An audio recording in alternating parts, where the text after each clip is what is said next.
All right, good evening, everyone. My name is Ronan O'Malley. I'm from the World Affairs Council of Greater Houston, and thank you all very much for coming. Again, thanks to all of our members and all the new faces out there. It's great to have you all as well. So I want to say welcome back and hope you all had a great Thanksgiving. And just a little note, we'll be going a little bit longer than normal since this is a panel discussion, and also to allow all of them time to speak and also time for more of your questions. We'll be going until about 8:15 or maybe a little bit past that.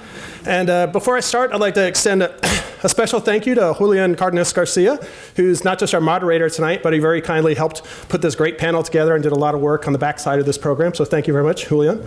And I'll just read all of their bios. They're all a bit shortened. You can check out their bios online or elsewhere. They have all incredible, wonderful bios. I just have to make them a little bit shorter so you can have more time for them and less time for me. I'll let you guess, but 3 of them are Venezuelan and 1 is Cuban. I'll let you guess who's who. And I'll just introduce them in alphabetical order. First, it's Javier Corrales. He's a professor of political science at Amherst College, who's also kindly spoken to the council before. He's the author of Dragon in the Tropics, Venezuela and the Legacy of Hugo Chavez, and also the book U.S.-Venezuela Relations Since the 1990s, Coping with Mid-Level Security Threats. His work appears in many publications, including Foreign Policy, Political Science Quarterly, and Latin American Politics. Corrales was a Fulbright scholar in Venezuela. He has taught at the Institute of Higher Studies in Administration, IESA in Caracas. Also, he's taught at Georgetown University and the University of the Andes in Bogota. Corrales has been a consultant for the World Bank, the UN, the Center for Global Development, and Freedom House, and he obtained his PhD from Harvard University. Next, we have Francisco Monaldi. He just recently moved to Houston, so welcome. I believe coming down from Boston and Harvard. We're delighted to have him. Francisco Monaldi is the Latin American Fellow in Latin American Energy Policy at the Baker Institute and adjunct professor of political economy of oil at Rice University. He's an associate in the geopolitics of energy at Harvard University's Kennedy School, and Monaldi is also the founding director of the Center for Energy and the Environment at IESA in Venezuela. He's consulted with the World Bank, the IMF, the Inter-American Development Bank, CAF, Development Bank of Latin America, and PDVSA. He is also on the board of Mercantil, which is Venezuela's leading financial group. Monaldi holds his PhD from Stanford University. And next on our panel is Juan Cristobal Negal. He's a native of Venezuela, an economist and a journalist whose work appears regularly in Foreign Policy's website, America's Quarterly, Pro Da Vinci, and El Mercurio. He is also a contributing editor of the online journal Caracas Chronicles, which I highly recommend all of you checking out if you want some great on-the-ground information on what's going on in Venezuela. And I know some of you might be listening right now. We are live streaming this program, so hello to any of you followers of Juan and the Caracas Chronicles, and he's also the co-author of the book Blogging the Revolution. Nagel divides his time between Venezuela and Chile, where he is a professor of economics at the Universidad de los Andes. He is currently a PhD candidate in economics at the University of Michigan. And lastly, but definitely, no, it's just the way it ends up, but our moderator, Julian Cardenas Garcia, once again is kindly talking to us again. He spoke to us before about Venezuela earlier in the year. He served as a career diplomat at the Venezuelan Ministry of Foreign Affairs, and currently is an adjunct professor at the University of Houston Law Center, where he teaches transnational petroleum law in Latin America. Garcia has been retained as an expert on Venezuelan law and international arbitrations regarding both upstream and downstream petroleum sectors. So I'll just let you know if any of you guys have great oil questions out there. There we have 2 real experts on Venezuelan oil issues, so feel free to ask any of those questions. And he received his Master of Laws from the Sorbonne University in Paris and an LLM from the University of Houston Law Center. Please join me in welcoming this wonderful panel.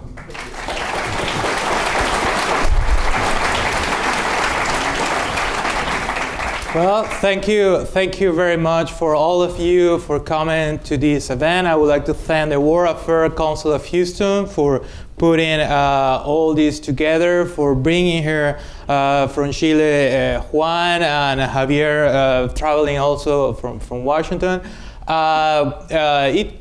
3 months ago, we started with the idea to organize an event very close to these elections, the parliamentary elections in Venezuela, and better time couldn't be possible. We are only 5 days before this election, that is very relevant and important for the Venezuelan people given the economic crisis that is living, but also we believe for the international community in the Americas and the South American region. So the idea of the program is we will go through a dialogue with the panelists that we have today, talking about these relevant questions on the current scenario in Venezuela, the political scenarios or results for this election, then to go through the economic scenarios for 2016, following for the consequences for foreign policy of the countries in the region and foreign policy in Venezuela. So to start the discussion, I will ask to our panelists about their ideas on why this election is turning so important for the Venezuelan people, but also the international community is putting the eye on what is happening in this election, which seems to be the first time in the last 16 years that the opposition have some advantage in the polls compared to the candidates supported by the government. So I think we will start with this question. If you want to make some remarks of this importance and relevance of the election, maybe we'll start with Francisco. I will go all of you. Sure.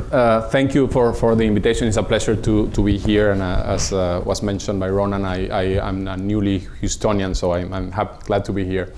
So I think this is a very crucial election. I mean, we always say every election in Venezuela that it's very relevant because it's a very polarized country in which democracy is in very difficult situation. And of course, elections are one of the few opportunities, that the opposition has to try to change, the situation that we are living. And in particular, we have a very serious economic crisis on top of the continued sort of polarization and social and economic and political tensions that we have had. In the last couple of years, we have had a massive decline in GDP. I mean, this year the projection is a 10% decline. We have, inflation is projected to go to 200%, the highest inflation in the world. Zimbabwe used to be ahead of us, but they got it right, and now we are champions. And so we have last year a recession, this year a huge recession. So. And of course, this situation started before the decline in the price of oil last year. But of course, the decline in the price of oil, Venezuela is 96% dependent on oil exports.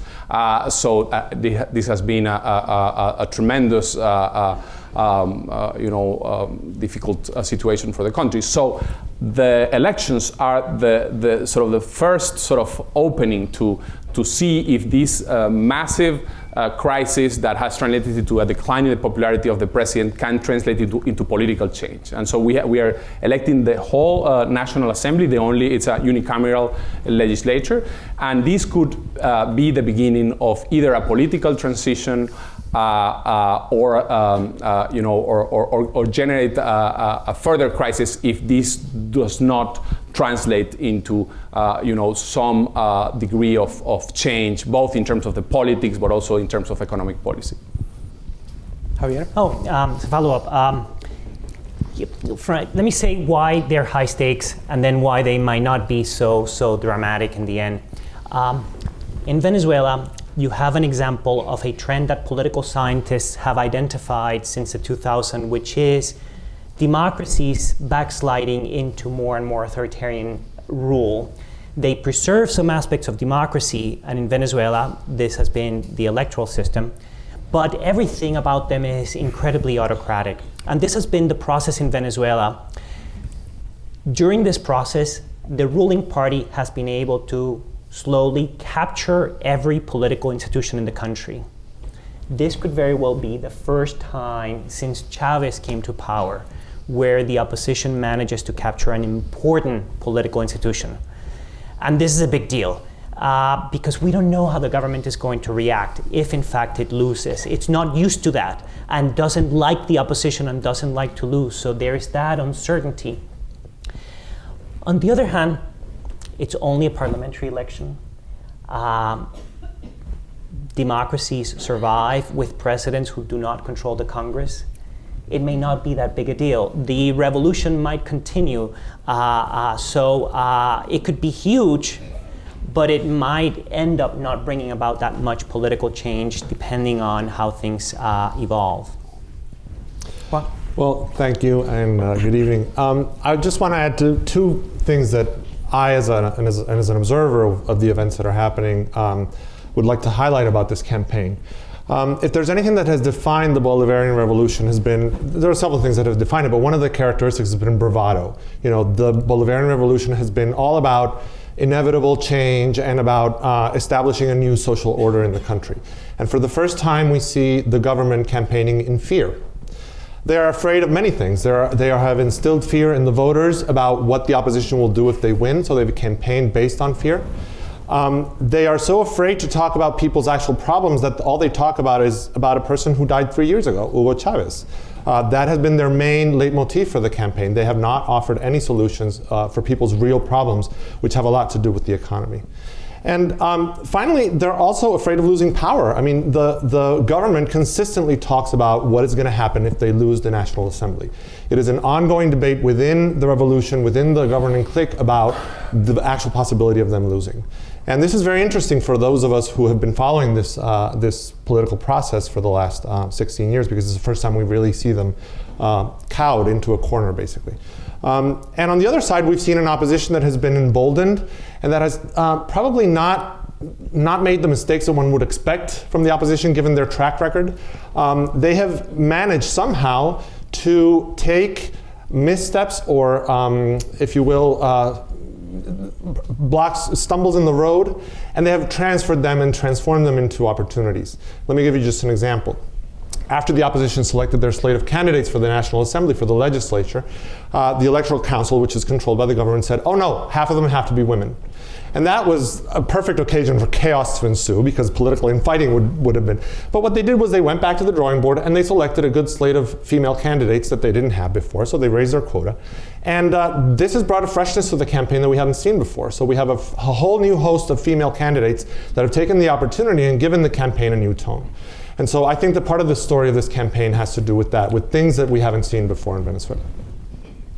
Okay, next question. I think we will go, we passed from the importance and the relevance of this election to what is happening now in Venezuela. What has been happening in the last 2 months, maybe is happening this week in Venezuela, because from a letter sent from the Secretary General of the Organization of American States, a letter that sent the Secretary General of the OAS to the Director of the National Electoral Council in Venezuela. He highlighted in 18 pages all the irregularities they saw in the electoral system.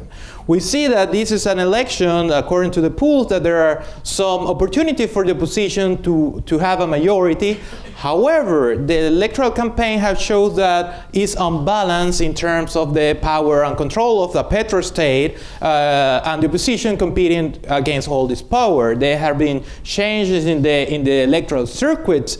There have been problems that the one that highlighted concerning the equality in the participation of women and women in the men and women in the candidates. So how are your perspective concerning these unbalanced circumstances for the groups competing, and maybe the scenarios that we will have on Monday after the election? One, maybe the opposition having for the first time a majority in the parliament, or maybe a slightly majority in the size of the government, maybe the opposition winning, but with some electoral unrest in the country. We have these uncertainties concerning the scenario. So I would like to hear your opinions. Sure. So I want to make a case. I mean, the playing field is totally uneven, and there are so many reasons to think that this will not be a fair election. However, the popularity of President Maduro because of the economic crisis, the base of the support of the Chavismo was consumption, was the oil boom translated into big expenditures and significant consumption. If you see the correlation between the popularity of Hugo Chavez and the growth in consumption, it's very high. It's almost 90%. And now, of course, they are not being able to deliver, and the popularity of Maduro went down to about 20%. By the way, it has increased in the last 2 weeks about 11%, and according to the latest data analysis poll, from about 22% to about 33%, which is something that we have to take into consideration. However, still, this is a situation in which the government has a very tough time winning the election. So the numbers, I will not bother you with the details, but average the 5 most important pollsters in Venezuela, you get about 57 to 31 margin in favor of the opposition, very significant lead. That analysis, which is the most recent poll, is 59 to 30, which is a reduction of 6 points in the margin from 3 weeks ago or 2 weeks ago, but it's still a very significant margin. That doesn't. The electoral system in Venezuela is a mixed system. Part of it is a proportional representation system, and part of it is it's not a single-member district, but it's a majoritarian system in which the one who gets the most votes in a particular district wins. So the problem is that rural districts are tremendously overrepresented, and in rural districts is where the Chavismo is still stronger. In all the urban major cities in Venezuela, the Chavismo is losing by significant margins. So still, all the simulations that I have seen and the district level polling that has been done tends to show that the opposition will win, not only in votes, that I think that's for sure granted, but also in terms of the number of deputies. And I think it will be a significant victory, even though the margin has been reduced in the last few days. All the things that the Chavismo had done before, like gerrymandering, that changing, the districts, and a variety of other strategies that they have used, are actually not going to work this time, because the margin is so big that the majoritarian system that used to be good for them, because it overrepresented the majority, is now going to turn against them. So my guess is that the opposition will get between 100 and 112 or even 15 deputies of 167. And the relevant issue here is that could mean that the opposition get not only a majority of seats, but also a supermajority. And those are relevant. First, the 60% supermajority, because that could impeach, the vice president and ministers, and could avoid enabling laws that allow the president to rule by decree. And then a supermajority of 66%, which is less likely. I would say it's maybe unlikely at this point, but I think it's still possible, that will allow for convoking a constitutional assembly and for major changes, including a recall referendum and things like that. So I think it's a very important to follow the details about how big is the win of the opposition. But I think it will, Juan mentioned, this is a government that has always argued that this is a revolution supported massively by the people, and to be defeated by a very significant margin will be a major change in the political landscape of Venezuela. Javier, do you see certain scenarios about electoral unrest for Monday, Sunday? Francisco is very optimistic. And I am too, but I just want to say that it's very important to bear in mind something that Francisco did mention, which is the electoral system is designed not necessarily to reflect the voting. We know that Chavismo is very unpopular in densely populated areas, but we don't know for certain what's going to happen in rural areas, and rural areas have a lot of representation in Congress. So one scenario could be a very small margin of victory for the opposition rather than a large margin of victory. And one problem with that scenario is that the opposition is going to feel that there was fraud. Even with a small victory, there's going to be a wing of the opposition that is going to say, we don't believe the results. And once you get a significant portion of the opposition mistrusting or the results, you have a recipe for some kind of electoral unrest. I don't know if you guys remember, we used to call them the color revolutions of the 2000s. These were a number of electoral crises that took place in many former Soviet republics and expanded into the Middle East and then became the Arab Spring. In about 14 electoral crises, in about 14 of these regime-type crises, the trigger was disagreements about the elections, either presidential or national assembly. The opposition doesn't win the results, doesn't believe the results, and this could unleash a very turbulent period, a sort of like a color revolution in Venezuela with a small margin of victory. So that's a scenario I worry about, that the government is going to announce a result in which the opposition doesn't win as big and the opposition is just not going to take it. Well, I'm optimistic as well, I think. And I do think the opposition is going to win, and they're going to win by a substantial margin. The question then becomes, well, what happens with the government after that? And I think we're tempted to think that that's going to mark a turning point or the end or like a definitive change towards regime change in Venezuela. I think that is excessively optimistic, to tell you the truth. Venezuela is obviously, like many Latin American countries, is not a system where power is shifted towards the parliament very easily. It is a presidential system. Maduro still controls the military. He still controls the courts very heavily. He still has the power of the purse strings. And the scenario that we're probably headed to is one where the opposition may control the legislature, but by virtue of legally taking away some of their powers or simply ignoring what they say or putting roadblocks in terms of court orders saying that what their decisions are invalid, I think that there's turbulence ahead. I don't think that the government is going to retreat or that it's going to acknowledge defeat in any way. I think they're playing the long game, and what they're thinking is, I want to continue in power because oil prices will go up, and when they go up, we'll continue having the same party we were having 3, 4, 5 years ago. So we're headed towards a conflict of constitutional powers, basically, in Venezuela. And how that resolves itself, I don't know, because it's a very unusual situation for our country and for Latin America as a whole, I think. Okay, so after discussing these scenarios, I think next concern is the economic scenario for Venezuela for 2016. Can this election cause a change in economic policy for the country?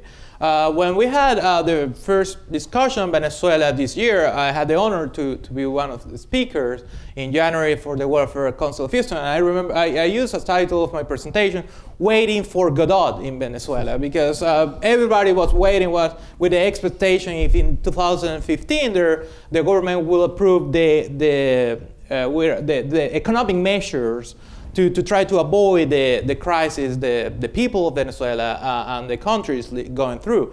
So I think my next question to all panelists will be, what are your scenarios for 2016? And do you see that the government will continue in an absence of economic policy? We know that there are companies working in a standby with Venezuela, waiting to see in different sectors if there's a change, they can go again to the country, they can continue to invest, but the situation we see is in a standby while inflation is going up, devaluation is affecting the national currency. So I would like to hear, we have two economists in the panel. Sure. Let me start briefly with the macro situation and then go to the oil sector, which is relevant for this town. In terms of the macro situation, Venezuela had a deficit of 17.5% of GDP when the price of oil was at its peak, at its average peak. I mean, no OPEC country had a deficit at the time. Now it has, about 21% of GDP. And so the situation, and that deficit in 2012 was due because President Chavez wanted to win the election, and he basically, spent like crazy. And so there had to be an adjustment, but they didn't do it because President Chavez died and President Maduro was unwilling to take the political cost, particularly after winning the election by a couple of points, of doing a major devaluation. this was before the collapse in the price of oil. Imagine, all these imbalances were before the decline. Then the collapse in the price of oil happens, which has been, as you know, in this town, we know how big and rapid it has been. And Venezuela, being so dependent on oil, needed a massive adjustment.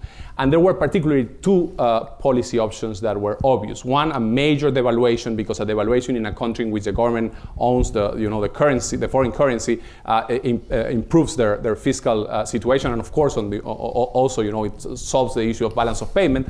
And the other issue was increasing the price of gasoline, that is basically free in Venezuela. To give you an idea, you can fill your tank for less than a cent of a dollar in the black market exchange rate. The next country to give the gasoline cheaper in the world is Saudi Arabia, where it's $21 per barrel. In Venezuela is about 2 cents per barrel, so to give you an idea. So the government was unwilling to take these two tough decisions because they fear about the unpopularity they will change. Well, the inaction actually, I think, was worse, because that's the popularity rating of Maduro. The inflation and the recession have been even worse. In terms of the oil sector, I think it's very interesting that it has been a little bit different, because the government is so dependent on oil that they had to become pragmatic. And as a result, they started two years ago trying to do things in order to get the oil sector going. Because Venezuela has huge reserves, but they are extra heavy oil or fields that are declining from conventional oil. So they need a lot of investment. And production has been going down despite this fabulous endowment.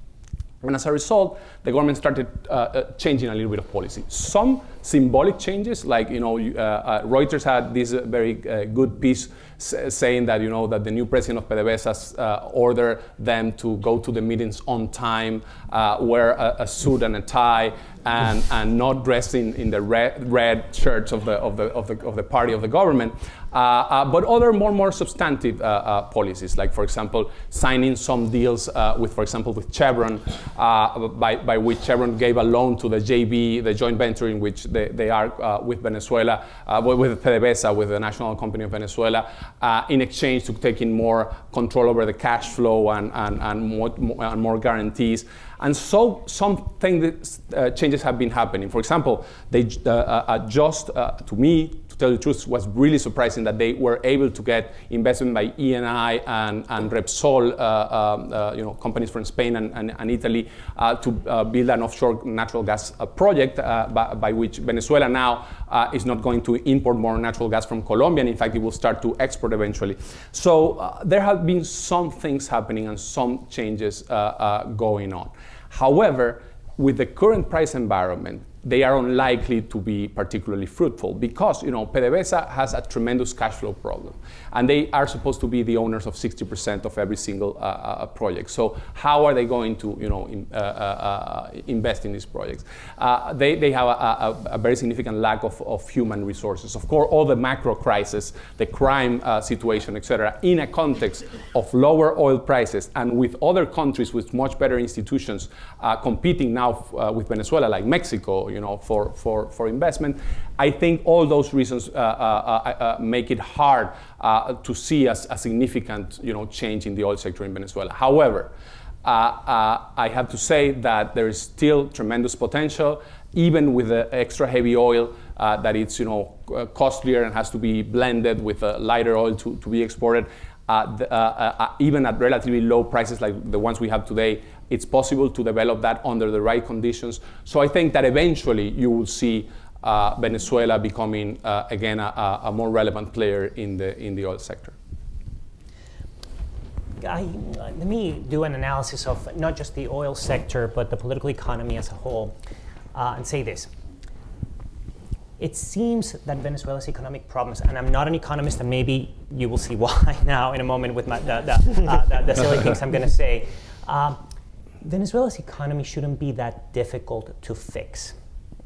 True, the prices of oil do not help, but there's so much inefficiency in a concentrated sector of energy that all you need is a little bit of minor tweaks in oil and a few adjustments in other things that you could actually turn things around very quickly.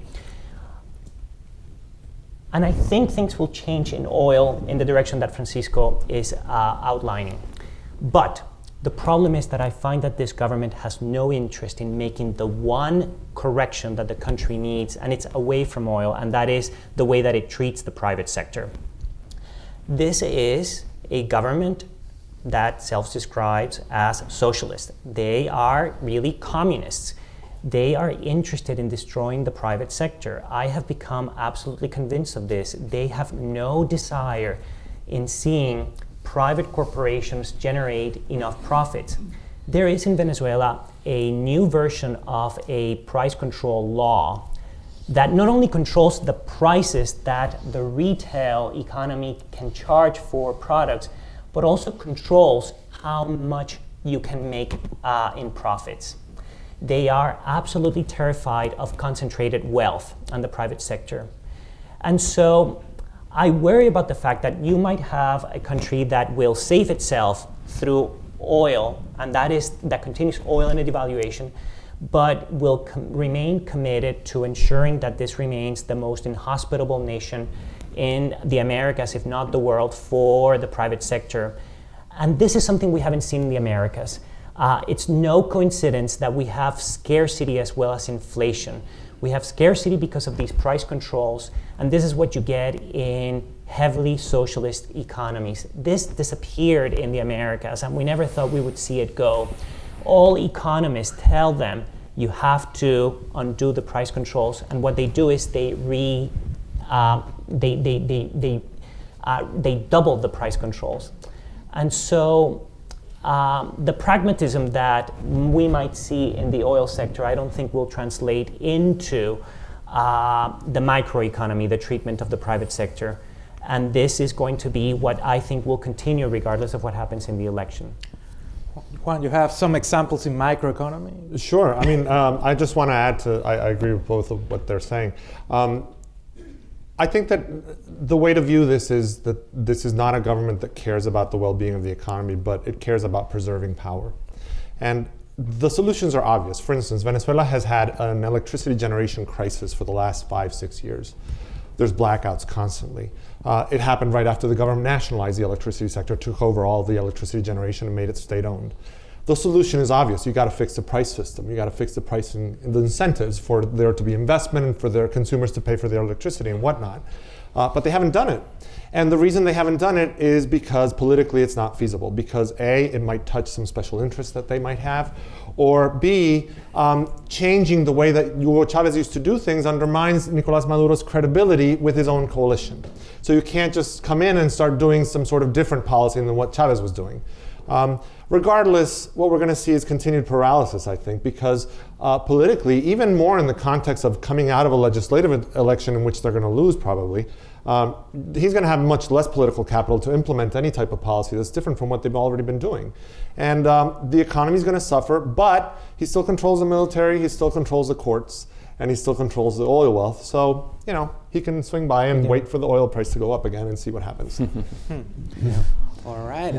So our next topic, we will discuss around question on foreign policy and the international environment of Venezuela. If you saw the news a couple of weeks ago, there was a change in Argentina with Macri winning the presidential election in Argentina. Is the first not Peronist president in decades in Argentina, and it's turning the region, maybe going from populist government to maybe more open market governments in the region.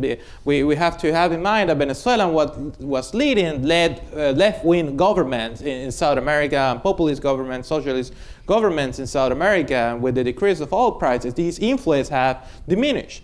So we have that in one hand, and on the other hand, we have serious denunciation against the and concerns relating with the foreign policy of Venezuela, but not only formal foreign policy, but the relation of Venezuela with non-traditional actors, with connections, alleged connections of the Venezuelan government with narco-traffic and or with terrorist groups, which are now in all the news outside the country, outside Venezuela, but all these news are silenced, are victims of censorship in Venezuela.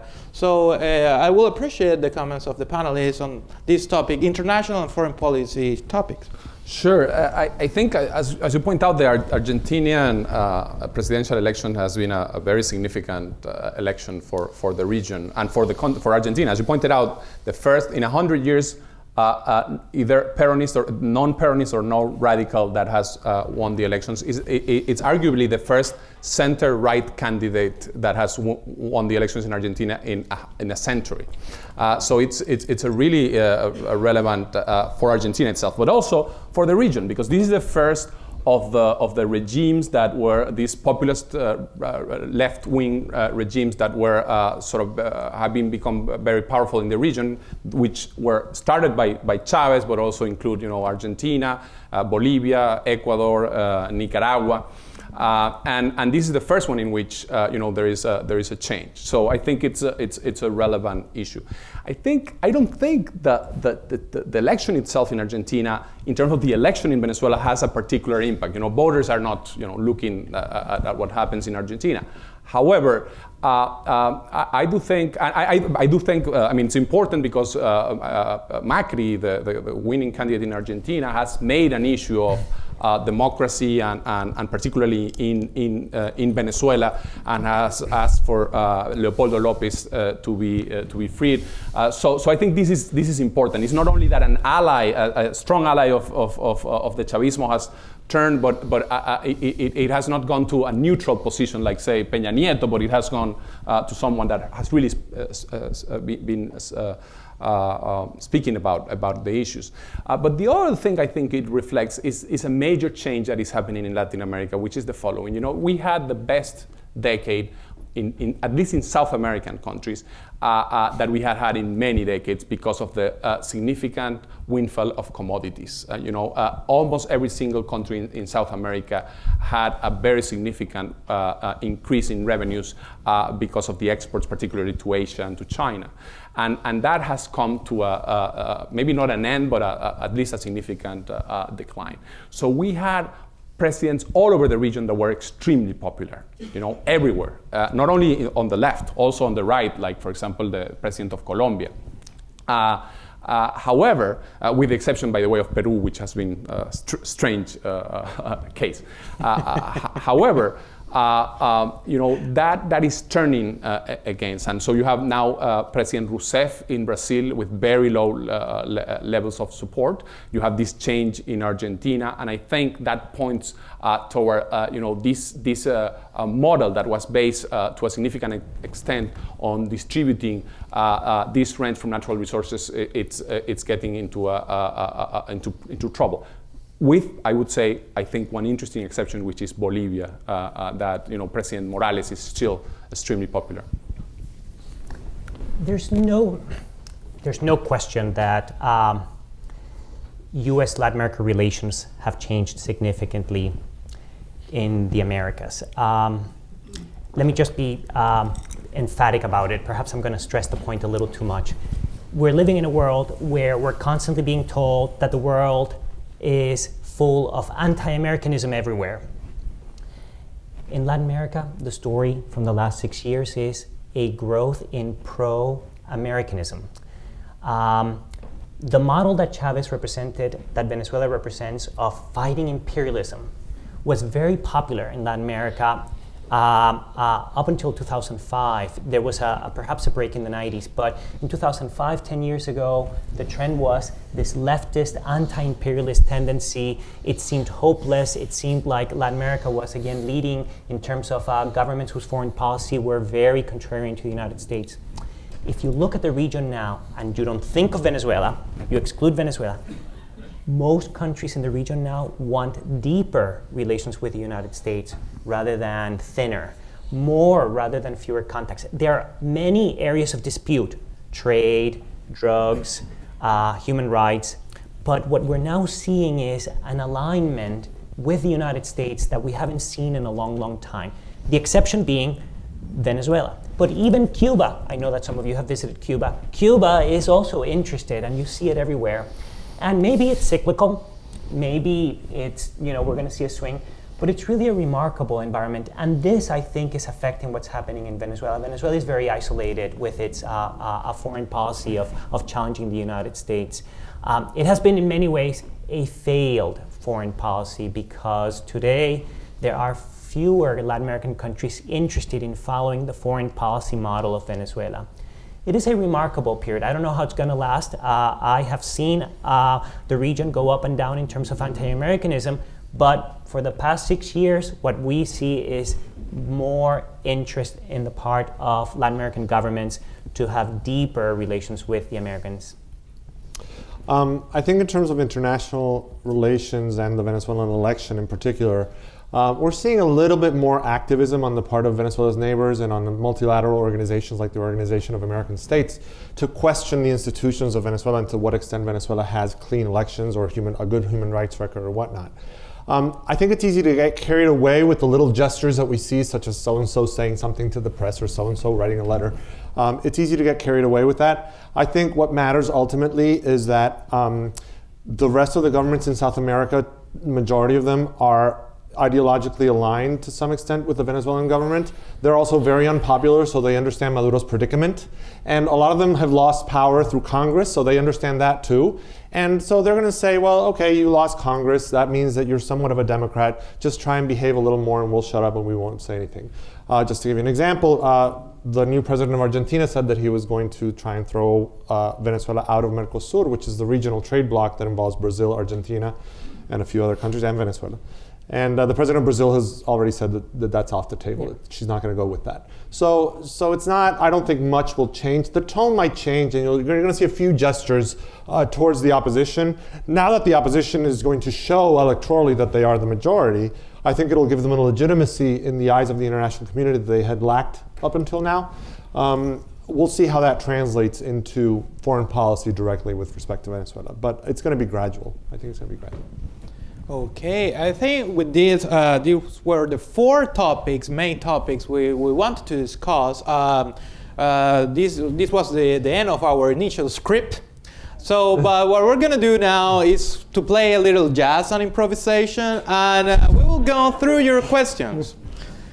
So, I will read some questions from the audience.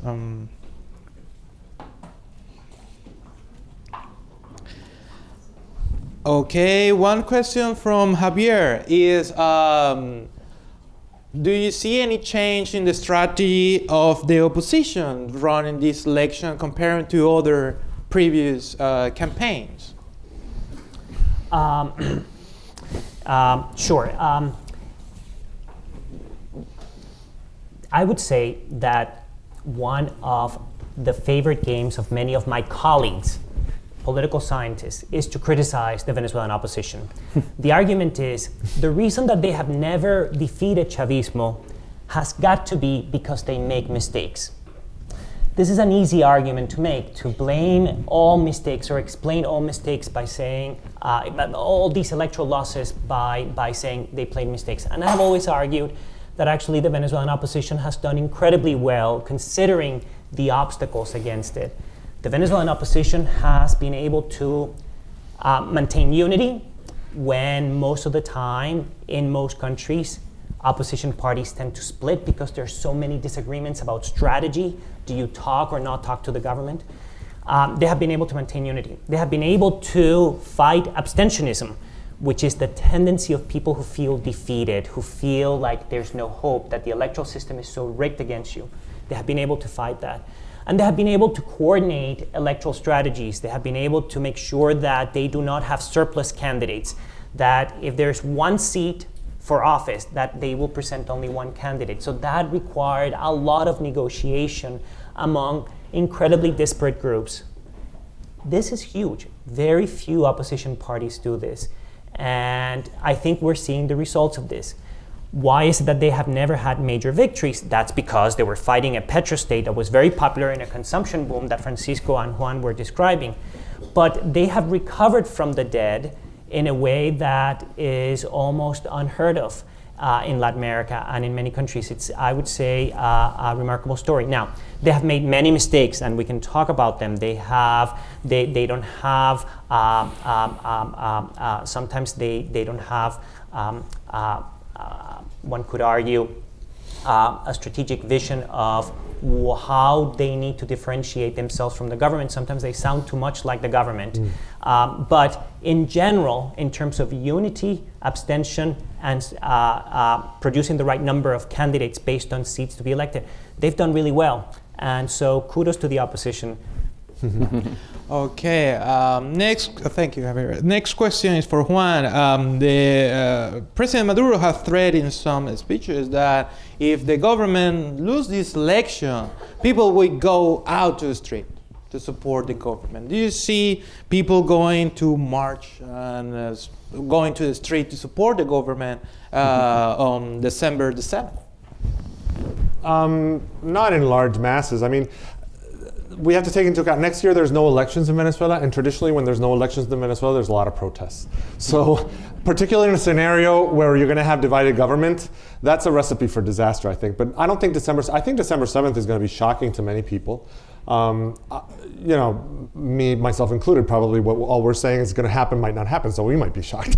But I think that the government is going to have to do some soul searching about what has gone wrong and how their strategy didn't pan out, which I think is what is going to happen. Whether there's a potential for violence, yes. Again, Chavismo negotiates in bravado. It lives off it. It has to show a strong face. It has to say, it doesn't matter if we lose the election, we're going to go out in the streets and we're going to govern anyway. And that's their modus operandi. Whether that's going to be a feasible way of running the country is open to question. I think that we have to keep in mind that and this goes back to somewhat of the narrative of the campaign. One of the bases of the people's allegiance to the Bolivarian Revolution is that for many, they felt that the government of Hugo Chavez and the way that the Bolivarian Revolution was managed gave them dignity, gave them a place in society that society had maybe excluded them from. There's nothing that says you have no dignity more than forcing you to stand in line for 8 hours to buy toilet paper. So all that goodwill that they had engendered with their voters has been lost somewhat. And we're seeing that in the polls, and we're probably going to see that Sunday. How you recover from that, and how you make those people that you've insulted by forcing them to sit under the hot tropical sun to buy a piece of chicken, how you tell them then, oh, we lost the election, now you have to go march for me. I don't see that happening anytime soon. Okay, thank you, Juan. The next question is for Francisco. I think it has two questions in one. One is international. It's related to could Venezuela manage next year the disagreements inside the OPEC concerning the price of oil? Is there any impact that the country and the OPEC can do today in the 21st century on the price of oil? And the other question, which is a real concern not only for Venezuela but for people doing business in Venezuela. What is your vision for the foreign exchange control for next year? It's a little science fiction, the second question, but let's see. Yeah, well, in terms of OPEC, Venezuela is in a very weak position and has been shown in the last year or so inside OPEC, because a country that cannot increase production and that has an amazing endowment, but in which production is declining and there is little investment happening, and a country that had a fiscal break-even, that was, as I mentioned, it was, Venezuela was spending like oil was at $170 when it was at 100, right? So to give you an idea, the only other OPEC country that is declining, in which in this year the GDP is declining, is Libya, that is in the middle of a civil war. So all the other OPEC countries are having, like Ecuador has almost zero, small negative decline, but all the others have positive. Even Nigeria, which is not particularly well managed macroeconomy, is doing significantly much better than Venezuela. So Venezuela is it's a country that does not have any room to negotiate. So whatever happens in OPEC, it's what the Saudis, decide that is going to happen in OPEC. And of course, as you know, there is a lot of speculation about what Saudi Arabia will do or not do. And we have a change in the elite, in the king of Saudi Arabia, and some movements inside the government that might lead to some eventual change in policy. It's also very interesting what is happening in the neighbors, Iraq and Iran. But I think Venezuela, it's a non-entity almost in OPEC. I mean, they have tried hard to bring Russia and OPEC together, but that's a hard unity to play. In terms of the exchange rate control, I think it's very unlikely that nothing significant will happen there. I think there will be some devaluation at some point, but the problem is that if Maduro, as we seem to be expecting, maybe less optimistically Javier than Juan and I, is going to lose the election by a significant margin, the government is going to be weaker. So a president who has been unable to take any decision, for 2 years, is going to start taking the tough decisions under this situation. It's sort of hard to believe. I mean, there could be, very different scenarios. Your colleagues in Caracas Chronicles are suggesting that we could have a Ceausescu scenario in which the government collapses. Some other people have suggested, like Francisco Rodriguez from Bank of America, that there could be a negotiated transition in Venezuela, in which even there could be a president that it's an interim president that it's in agreement between two sides and things like that. So there are a variety of scenarios in which you could imagine that there might be some economic change, but the one that I see the most plausible, which is one in which Maduro basically doesn't change that much, is one in which macroeconomic policy will continue to be very, very, very bad quality. Okay, I think this is a merge of two questions. I think it applies for all of you. Because there's one thing also in Venezuelan elections. Sometimes the Chavismo losing, they win. There's a story of the Caracas mayor, Antonio Ledesma, that he won his election, he was elected the mayor, but then the government found the change in the budgets and the laws to reduce the power of the mayor, that at the end he ended not having any power to govern, and now he's in jail. I mean, he's in his house, but he's being prosecuted. So the audience is curious about what is the roadmap for an opposition in this scenario of winning a majority in the parliament. What do you think is the roadmap for the first semester, for August, for December? Is there any program of the opposition to try to balance the power of the state or any action of the state before the new National Assembly start having functions next year? Sure. Yeah, I think. Well, I mean, the levers of power are still controlled by the government, with in this case, the exception of the National Assembly. I mean, I think one big change, we will have a new president of the National Assembly that is not Diosdado Cabello, which is now the second most powerful man, or arguably the first in Venezuela. And so we'll have some visible figure from the opposition to negotiate, and it's still a question mark of who that person is gonna be. But I do think that, as we all have been commenting, I mean, we have had previous episodes. You mentioned the one of Alcalde Ledesma, but also, the referendum on the new constitution. They lost the election, but they then pursued every single of the reforms without, without winning the referendum. That is sort of the default, I think, strategy, right? To minimize the power of the National Assembly, to rule by decree, to approve an enabling law just before they leave. By the way, Cristina Kirchner is, approved 90 laws like in one night the other day to leave Macri in Argentina with everything, set up. They will definitely try to do that. We know that they are trying to pack the court with really, really, really loyal Chavistas to make it really hard for any change to happen there. And so, in the end, the Constitutional Court in Venezuela has tremendous power to say that, oh no, what the Congress did is not constitutional and the like. So, but I think in the end, the big game is a political game. It depends on actually, what inside the Venezuelans,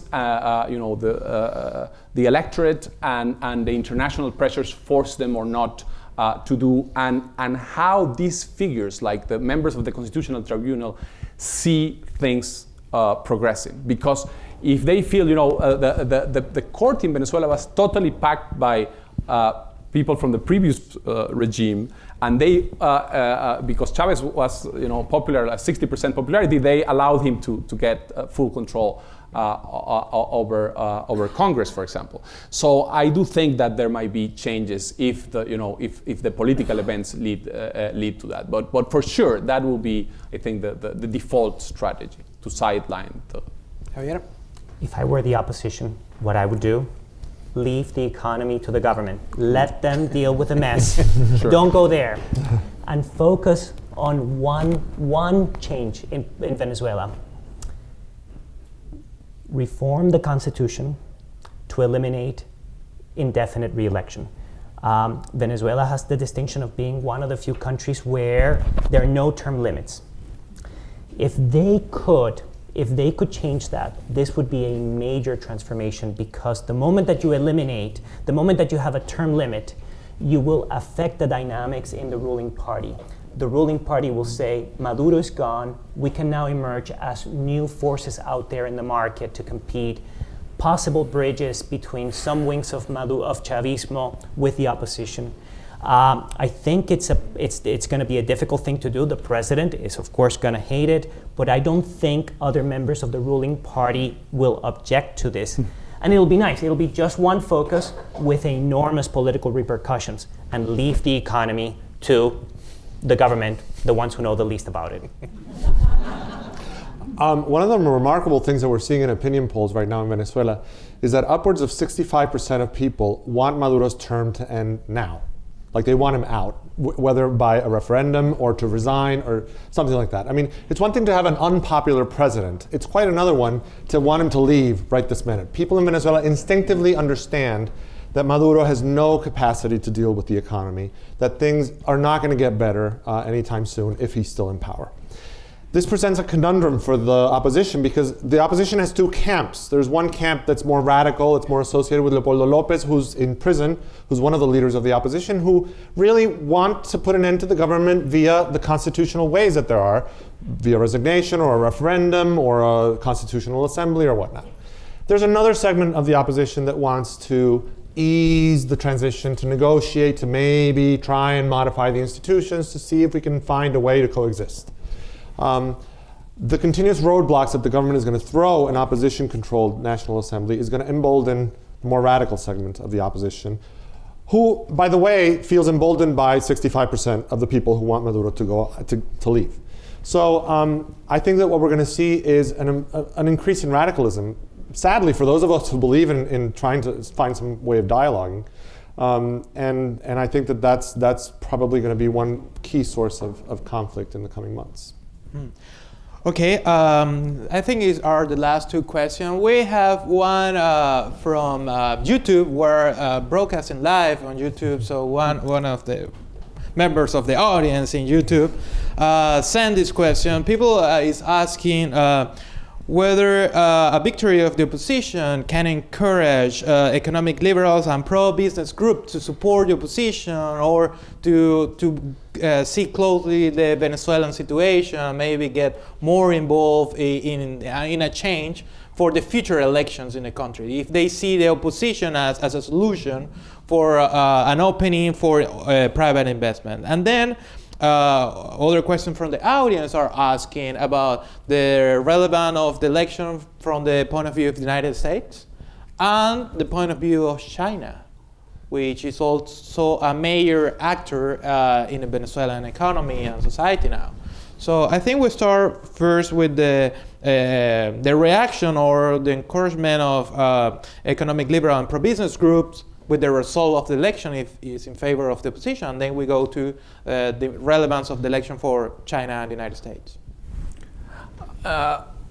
I mean, I think, I'm not sure that I understand totally the question, but I think that of course, the private sector in Venezuela, at least the one that is not, benefiting from the controls, the crazy controls in which you can, in Venezuela you can get $1 for 630 bolivars at the official exchange rate, and the other one is like 700 or 800. So imagine the profit that you can make if you are connected to the government. So there are some private sector crony capitalists who are tremendously benefiting, right? On the other hand, as Javier said, this is a government that has been an enemy of the private sector and private enterprise, particularly the one that is Venezuelan, because they see them as political rivals. And the private sector has, for sure, mostly supported the opposition candidates, but they have been first of all, they are in a very weak position now because the economy is doing so badly, and they have been attacked so many times, and also because if you are seen as a supporter of the opposition, the government basically punishes you. So the private sector in Venezuela has been in a very difficult sort of position, and I don't know if this next year they will have a big role to play. I do agree completely with Javier that the opposition shouldn't take the lead in terms of economic issues. They should fall. The political cost of the economy has to fall in the hands of the government. However, the private sector will try to push the assembly to do something because they are desperate. So that might be a point of contention. Can I? Yeah, sure. China. Can I talk a little bit about China and the United States? China is facing a conundrum with Venezuela. On the one hand, it is one of the countries in Latin America, if not among the world nations, that Venezuela has provided such sweet economic deals to the Chinese. And at the same time, it is one of the worst performing partners. So it has a very close relationship because it gets so much out of the government, but it's so difficult to work with Maduro and Venezuelans in general. Not us. Yes. In many ways, it could be said that Venezuela is the first example of the China approach to development failing big time.